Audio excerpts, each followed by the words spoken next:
Hi friends, today I am going to tell about how to run a Python program in terminal. First, I am going to create a simple Python program to print hi friends. For that, first we have to open a text file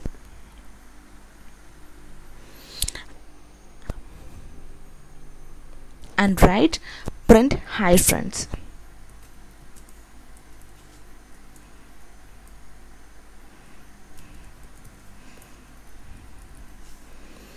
Okay, and save the file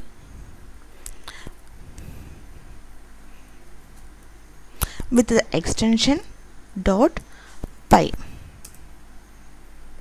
Okay, then open the terminal and go to the folder where the Python program is saved.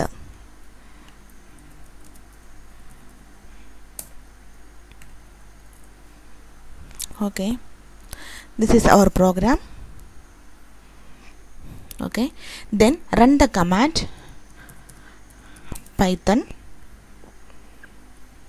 code.py. okay, here the output hi friends. Okay, in this way we can run a Python program in terminal. Thank you.